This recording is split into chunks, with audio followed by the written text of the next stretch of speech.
Mungkin seperti itu. Silakan atau kalau berkenan Pak Johan ya sebagai anunya kalau saya boleh menyarankan Pak Johan yang jadi Siap, Bapak Johan langsung menjadi ketua untuk yang ya. memimpin ketua Bapak Johan. Gimana Pak Johan? Dari Izin Pak. Ya.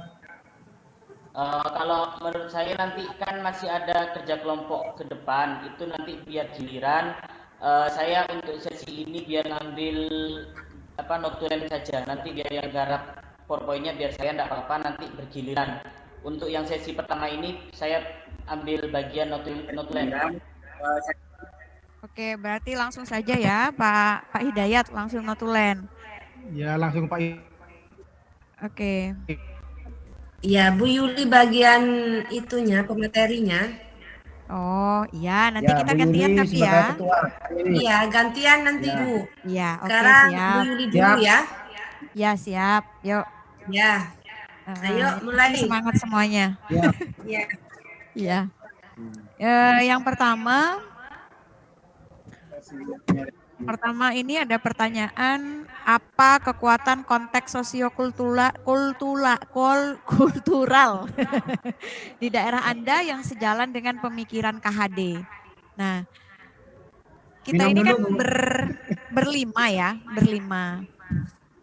Ini gimana di soal nomor 1 ini, kekuatan konteks sosiokulturalnya gimana nih? Gimana kalau penanaman nilai karakter Bu, seperti sebelum pelajaran dimulai, sebelum masuk sekolah, guru itu sudah di depan gerbang ya? Gerbang, iya. Terus bersalaman gitu Bu, anak-anak. Terus kalau mau pulang juga anak-anak bersalaman gitu Bu. Oke. Bagaimana Bapak yang lain, apakah setuju dengan usulan dari Bu Ana tentang contoh sosiokultural? Nah, pertanyaannya sekarang, apakah itu masuk dalam sosiokultural yang diusulkan oleh Bu Ana? Silakan Pak Johan mungkin sama Pak Sarifudin.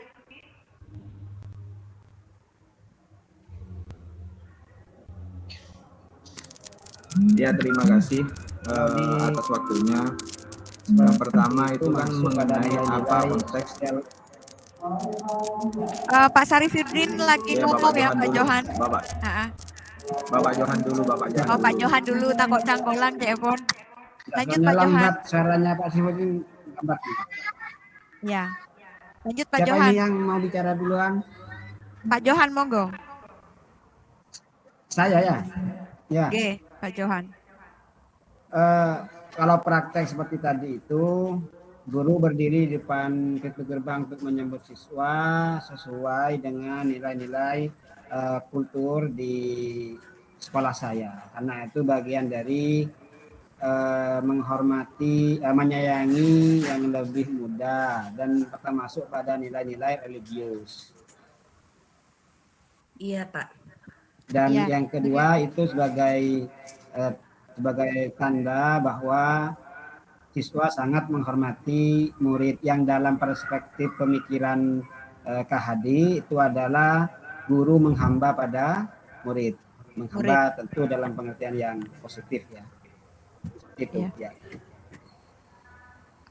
Sebentar ya, saya luruskan lagi. Kita kembali pada soal apa kekuatan konteks ya. Ya, terima kasih Pak Johan.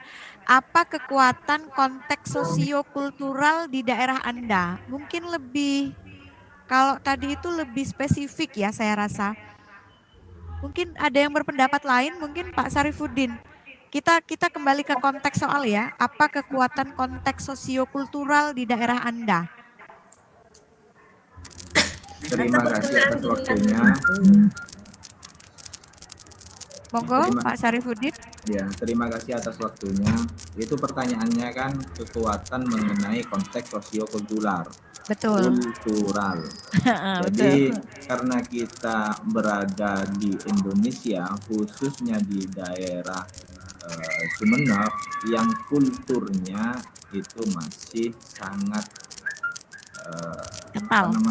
Ya, sangat kental tentang nilai-nilai keagamaan. Nilai-nilai keagamaan. Contoh seperti masalah adab siswa terhadap guru, seperti itu. Jadi sosiokultural yang kita alami, yang saya alami karena saya sendiri berada di Sumeneb, itu sangat kental terhadap nilai-nilai keagamaan. Itu menurut saya. Mungkin ada pendapat yang lain mungkin dari teman-teman yang lain. Ya, terima kasih Pak Sarifudin. Nah, sekarang Pak Dayat selaku notulennya ya, bisa menyimpulkan mungkin di antara pendapat teman-teman yang disesuaikan dengan konteks pertanyaannya Pak Dayat, monggo. Iya, saya belum mendapatkan gambaran ya terkait dengan soal yang pertama tadi.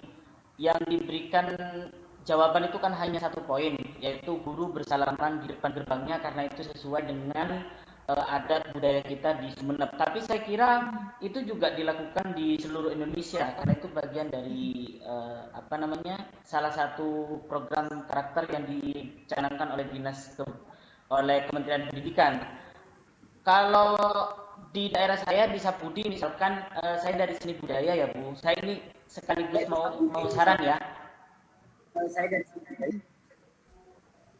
Kalau yang di Sapudi itu misalkan di sini banyak kerapan sapi kan ya, jadi saya biasanya kalau dari seni budaya itu mengajarkan anak itu untuk mengetahui apa saja bagian-bagian dari kerapan sapi, kemudian kita mengolahnya baik dalam bentuk gambar maupun lagu. Itu saran saya untuk soal yang pertama. Tapi saya sesuaikan dengan teman-teman, kalau memang jawabannya itu cuma satu poin, guru bersalaman di depan gerbangnya tidak apa-apa. Akan lebih baik kalau banyak poin, Bu. Oke, saya setuju dengan pendapatnya Pak Dayat gitu ya. Kalau saya juga, kalau yang teman-teman tadi kan lebih ke kebiasaan ya. Nah, kalau di sekolah saya kebetulan sekolah saya itu ada di daerah Dasu yang memang menjadi pusat kebudayaan. Ada tari topeng. Ada tari topeng itu juga bisa dimasukkan di kekuatan konteks sosiokultural saya rasa. Jadi anak-anak itu, dan alhamdulillah memang di sekolah saya itu menjadi, maaf ya, sekedar ini saja, sharing saja, bahwa di setiap FLS itu alhamdulillah sekolah kami masuk di juara 1 untuk tari gitu. Jadi itu yang kami tanamkan ke siswa, dan musik tradisional juga masuk karena di Slopeng ya. Slopeng dulu itu menjadi tempat untuk ngecung itu karawitan, gamelan ya. Mungkin bisa disimpulkan nanti Pak Dayat, kata Pak Dayat benar bahwa semakin banyak poin maka akan semakin bagus seperti itu. Bagaimana yang lain? Iya, setuju Bu. Kalau untuk yang Sapudi juga Bu. Halo. Iya Pak Mas Tiono. Kalau saya boleh menyarankan, informasinya betul apa yang dikatakan oleh Pak Irwan tadi, agar setiap peserta mengungkapkan sosiokultural yang ada di sekolahnya masing-masing, sehingga redaksinya akan tambah banyak seperti itu. Iya, terima kasih Pak. Sudah sesuai dengan saran dari Pak Mas Tiono dan Pak Iwan. Kami sudah memberikan masing-masing sekolah kami sudah menyumbang saran gitu. Untuk Pak Johan, mungkin Pak Johan sekolahnya di mana Pak?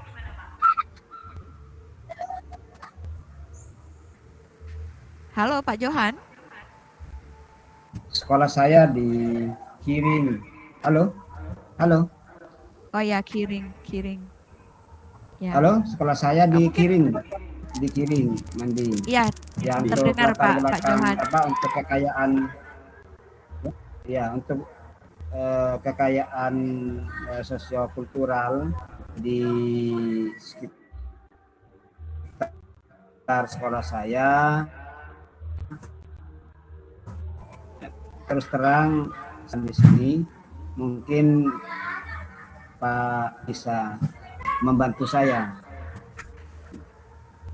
untuk bisa menjabarkan. Yang saya tahu dari segi sosial keagamaannya di sini masyarakat relatif religius. Terbukti dengan lulusan sekolah saya, menurut kepala sekolah saya sebelumnya yang ada di sini, itu banyak yang ke pondok. Berarti saya religius di sini agak tinggi mungkin dibandingkan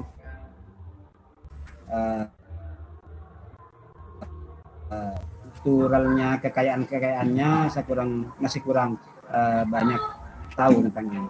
Terima kasih. Oke. Kalau di Pak Sarifudin lebih ke kulturalnya yang selain agama tadi, selain kekuatan di agama. Silakan Pak Sarifudin. Ya, terima kasih.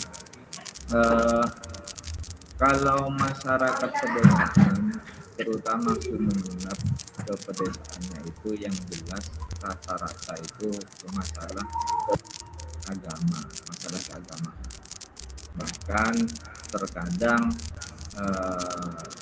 siswa-siswa itu ketika tidak mengaji itu biasanya dimarahin sama orang tuanya. Berbeda dengan siswa yang tidak masuk sekolah. Ketika tidak masuk sekolah itu kadang dibiarkan sama orang tuanya, bahkan kadang diajak orang tuanya ke pasar beli. Justru orang tuanya yang menyuruh siswa izin tidak masuk. Berbeda dengan ketika tidak ngaji. Itu yang saya rasakan di sekolah. Iya. Bagaimana Pak Irwan Hidayat? Bisa disimpulkan artinya sudah cukup ya untuk poin 1? Untuk yang Pak Sarif, daerah mana ya, Bu? Pak Sarifudin? Saya itu di SDN Rompun Barat 1, Kecamatan Dungke, di Dungke. Rompun Barat 1, iya Dungke. Baik, kita langsung sudah. Mau menyampaikan. Bu Ana. Tadi agak keputus suaranya Bu Ana, bisa diulang lagi mungkin? Silakan Bu Ana. Oh ya.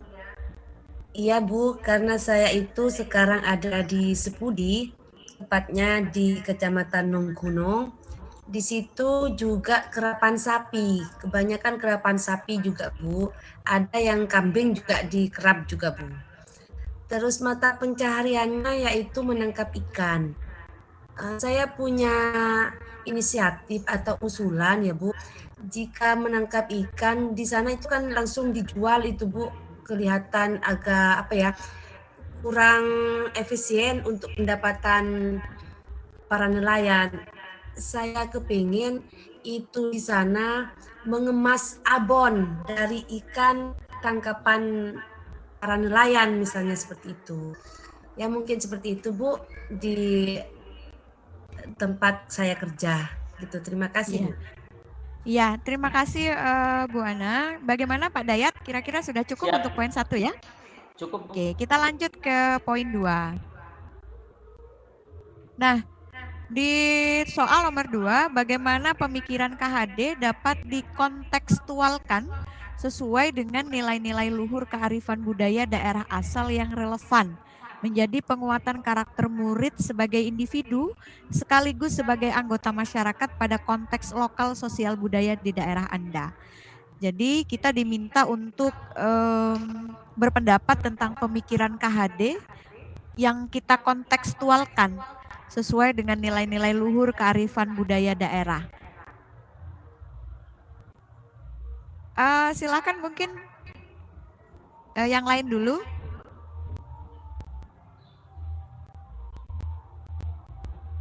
Pak Johan.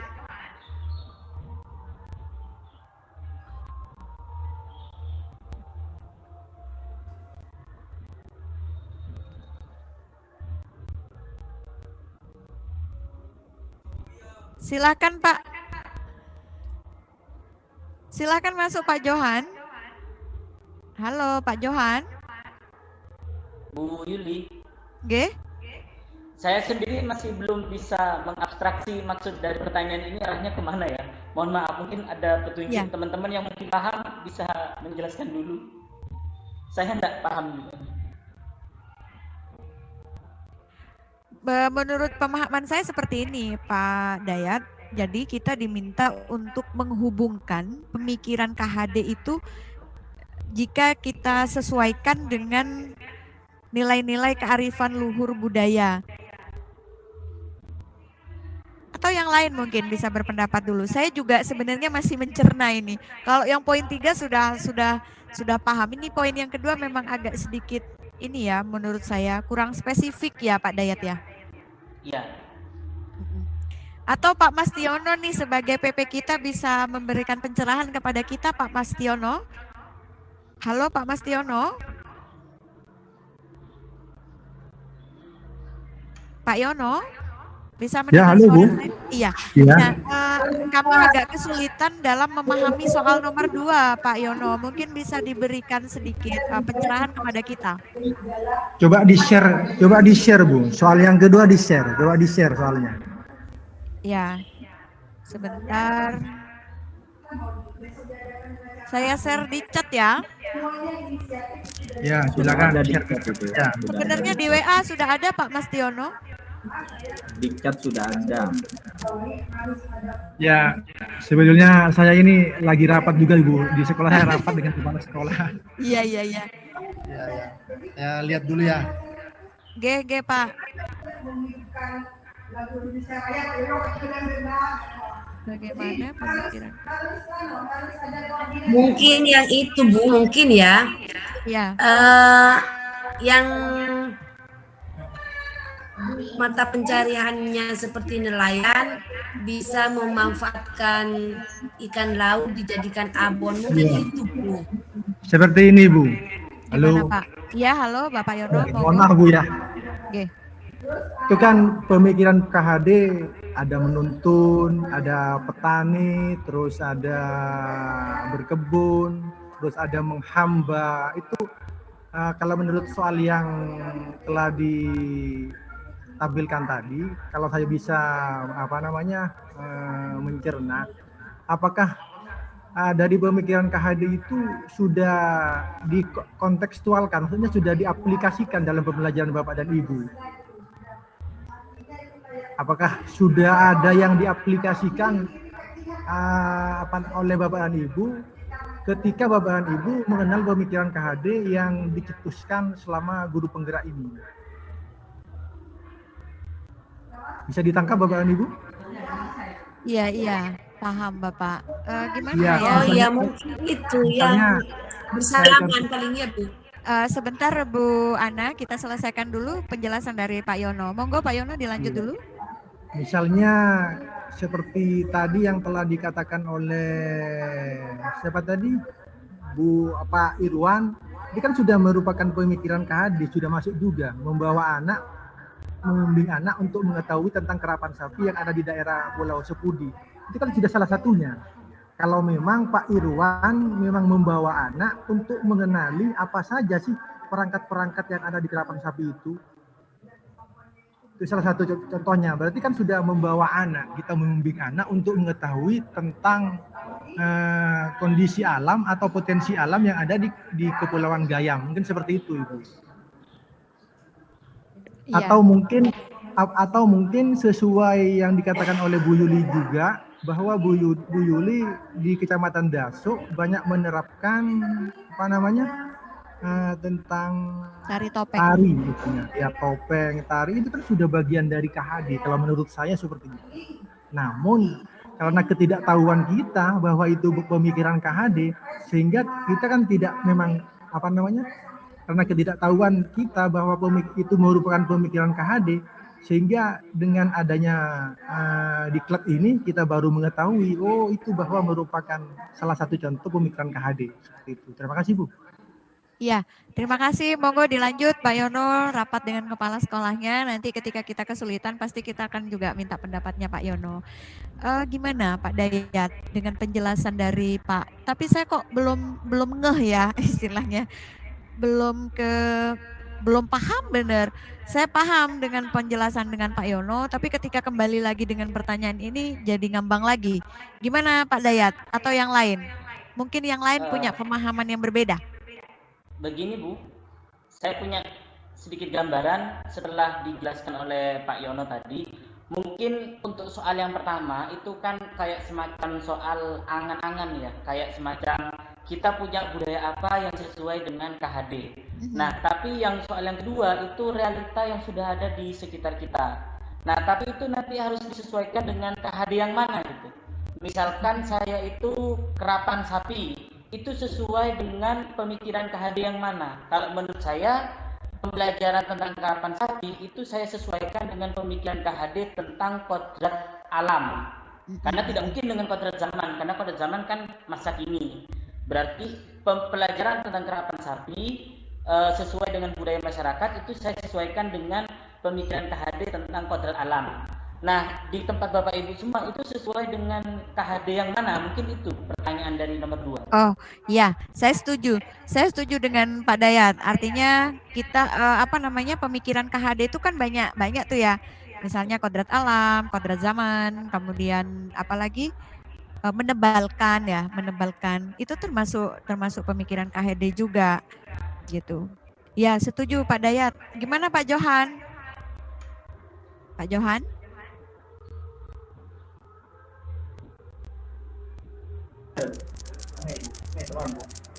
Sepertinya Pak Johan banyak termenung. Iya, maaf Pak Johan, mic-nya masih di unmute masih di mute, maaf, masih di mute. Nah, sudah. Monggo Pak Johan. Guru agama biasa, banyak istighfar kayaknya. Mohon maaf ya, karena ini enggak konsentrasi terbelah dengan maaf. Baik, karena mungkin begini kesulitan kita atau kesulitan saya lah dengan kita. Ini karena saya tidak bisa menginventarisir pemikiran-pemikiran KHD itu apa saja. Kan gini, kemudian bagaimana kita bisa mengkontekstualkan pemikiran KHD dalam sosiokultural kita jika kita secara faktual tidak bisa menginventarisir pemikiran-pemikiran KHD itu seperti apa. Ini kan terus terang, kalau saya pribadi masih membaca sekilas saja pemikiran-pemikiran KHD itu pun dari 3 bentuk tulisan KHD yang ada di ada di tugas JKP itu. Ya, Pak yang Johan, maaf saya ketahui juga bahwa Pak salah Johan. satu pemikiran KHD dalam bidang pendidikan itu adalah Pak Johan, saya potong sebentar, itu sudah ada slide dari Pak Dayat ya. Itu sudah ada slide dari Pak Dayat. Bisa silakan. Ya itu sudah Pak. Jadi ini adalah kerangka dari pemikiran KHD Bapak. Ada kodrat alam, ada kodrat zaman, kontinuitas, konvergensi, dan konsentris. Ada budi dan pekerti, ada budi pekerti. Yang nanti muaranya kita menghamba pada siswa. Monggo Pak Johan dilanjut. Mungkin slide ini bisa membantu.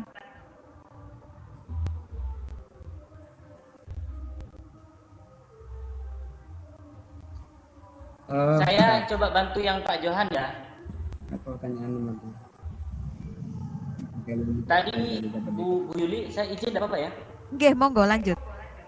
Yang Pak Johan tadi itu kan silakan, Pak. Dari Giring dan Manding itu kan tentang budaya religius. Ini sesuai dengan sama dengan pemikiran atau yang terjadi di daerahnya Pak Sarifudin di daerah Duke. Kalau melihat dari Ki Hajar Dewantara, ini sepertinya lebih ke nomor 2, yaitu kontinuitas dan konvergensi. Karena ini kan sasarannya kepada SDM, bukan kepada kebudayaan Islamnya, tapi lebih kepada SDM-nya. Ya. Sehingga kalau yang di Pak Sarifudin tadi, misalkan anak lebih baik gak sekolah daripada gak ngaji. Berarti kan itu cara sekolah agar mendapatkan anak adalah dengan memanusiakan manusianya, artinya menyesuaikan dengan keinginan peserta didik. Saya kira dimasukkan ke konvergensi ini baik ya. Iya, betul. Saya sepakat. Bagaimana Pak Johan? Ya, silakan Pak Sarifudin. Pak Sarifudin, res. Kalau menurut saya justru kepada budi pekertinya. Oh, baik. Nah, kepada budi pekertinya, karena di sana nanti akan bagaimana menciptakan pemikiran masyarakat, pemikiran siswa tentang pentingnya arti belajar, tentang pentingnya pendidikan, yang nanti muaranya pada bagaimana cara agar siswa itu rajin masuk sekolah seperti itu. Iya. Pak Johan dulu ya sebelum Bu Ana. Pak Johan bagaimana? Pak Dayat sudah memberikan bantuan di slide-nya Bagi Pak saya, Johan.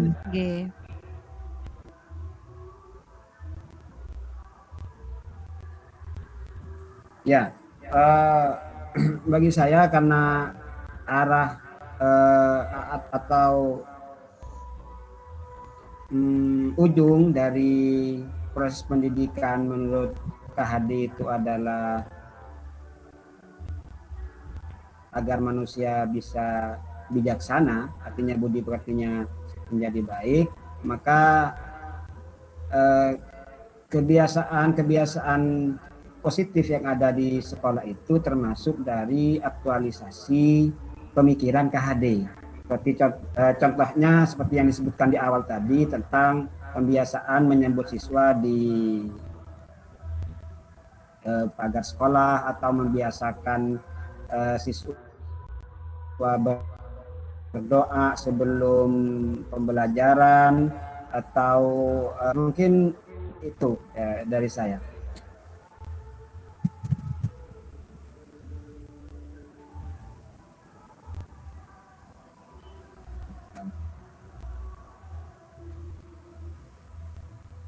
Silahkan, Bu.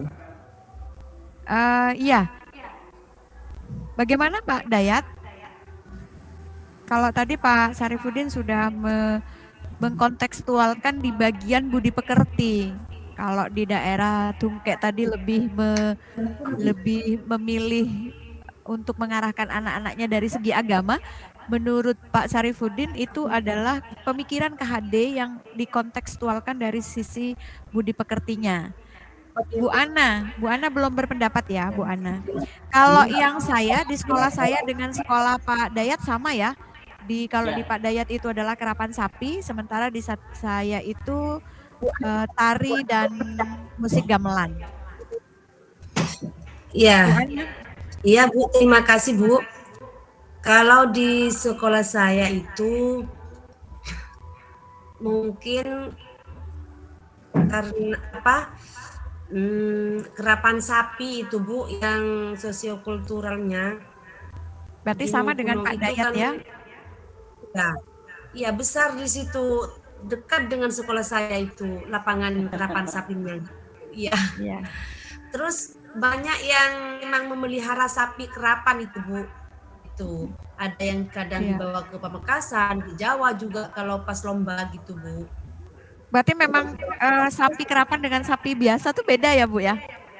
Beda. Kalau sapi kerapan itu setiap hari itu kadang minum telurnya ada yang 10 gitu, Bu. Wow. Telur ayam. Iya gitu. Ada 25 kalau mau lomba itu, Bu, 25 telur. Iya. Cukup ya Bu Ana, bagaimana Pak Dayat? Atau ada yang mau berpendapat lagi?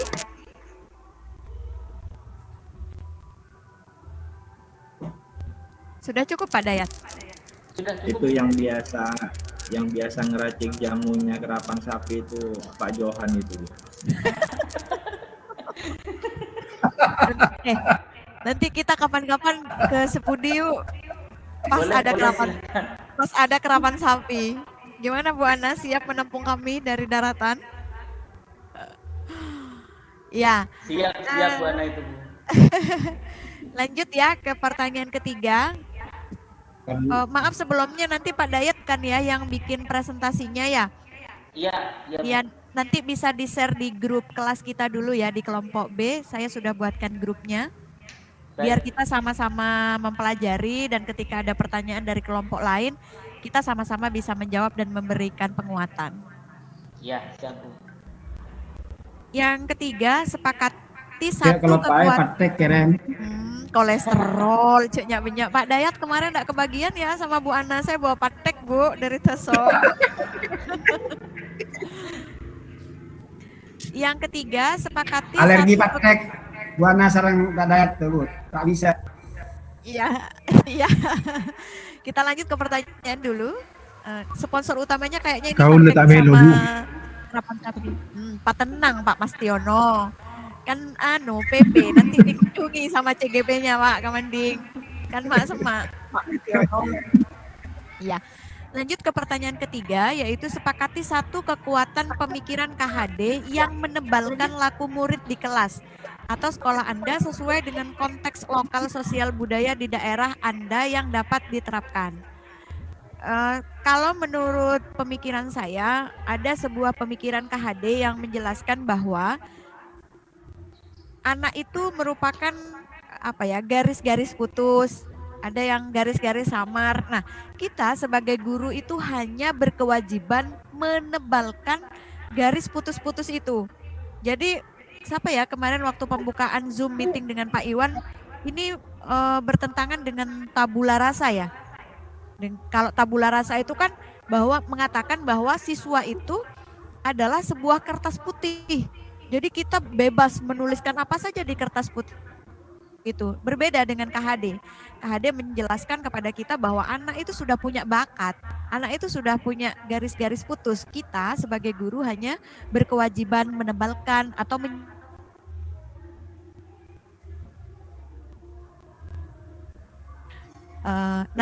sekarang kita harus menyepakati satu kekuatan pemikiran KHD yang menebalkan laku murid di kelas. Kita sepakati. Bagaimana? Pak Johan? Pak Johan raise hand enggak ya? Masih meracik jamu untuk kerapan sapi, Bu. Pak Dayat. Iya. Gimana Pak Dayat?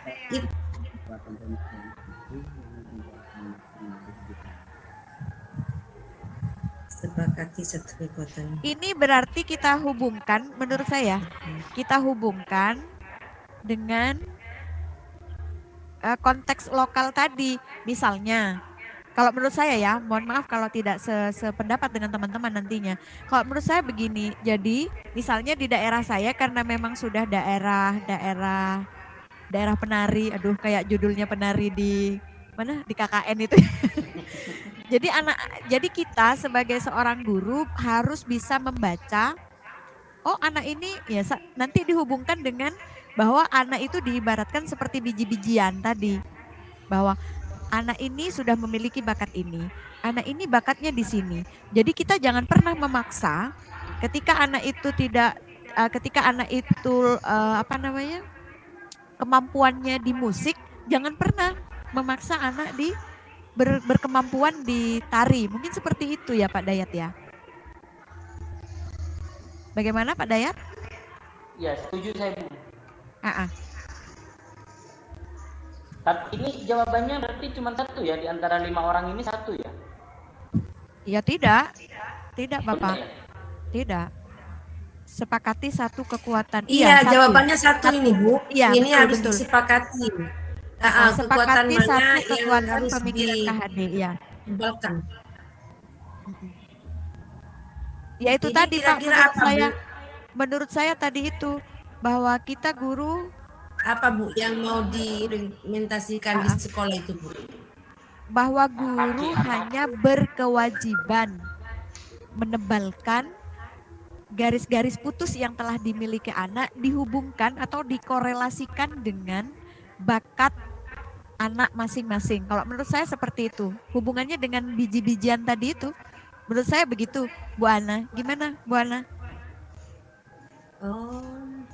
Di daerah Anda yang dapat diterapkan. Cerdas, sepakat. Jangan Setuju. gitulah. Jangan menyerah Pak Johan. Pak Sarifudin gimana Pak? Setuju nggak? Sudah setuju. Bolehlah masuk. Langsung dicatat Pak Irwan. Masuk. Pas pasrah kakak beja. Masuk Pak Eko. Kenapa gila Ji? Berapa Pak Irwan? Makin bertetamu ini bisa kecek. Oke, diulang lagi nih berarti.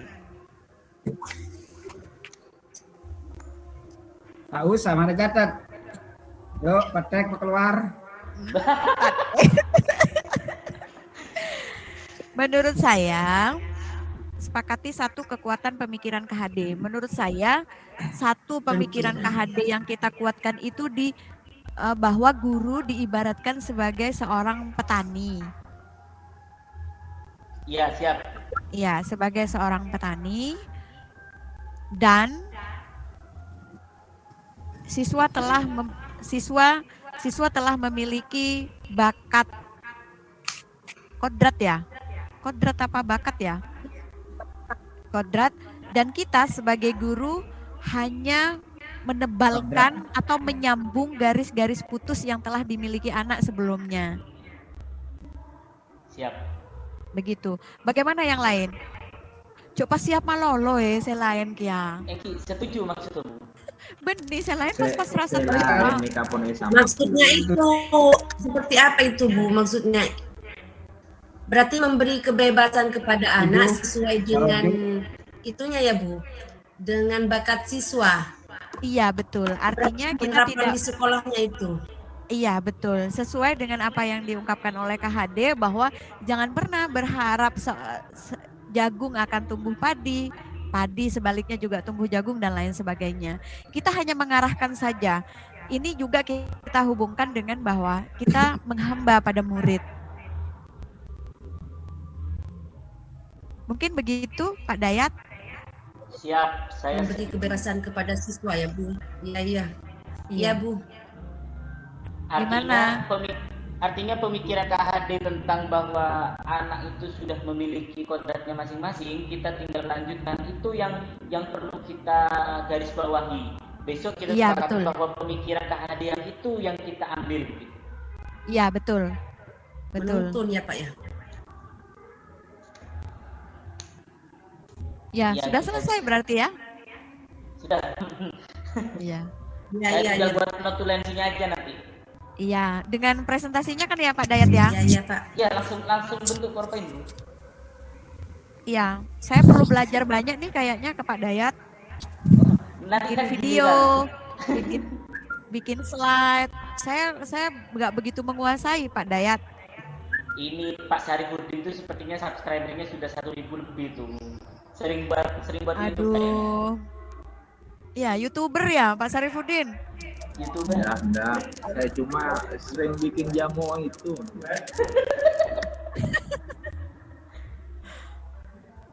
Endang. Oh, pas.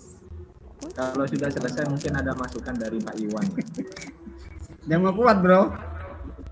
Oh, masih ada waktu 10 menit kata Pak Iwan. Oh ya, sambil mengingatkan teman-teman dan mengingatkan diri saya juga untuk yang LK1 sama LK4 itu nanti akan diminta oleh PP saat kunjungan ya. Oh iya Bu, Berarti diselesaikan semua dulu ya Bu ya? Iya. Begitu ya Pak Yono ya, selaku. Tidak upload ya Bu ya? Enggak, itu di print Pak, nanti diambil oleh PP kita kan Pak Yono. Pak Yono siap ke Sepudi. Tidak Bu, saya tidak Sepudi. Udah selesai Bapak Ibu diskusinya. Sudah Pak. Ini sedang ngobrol-ngobrol santai ya, saja. Udah nggak apa-apa, sambil ngobrol santai ya. Pak Yono, ini kelompok ini yang di luar pulau ada berapa orang ya? Ada 2 Pak.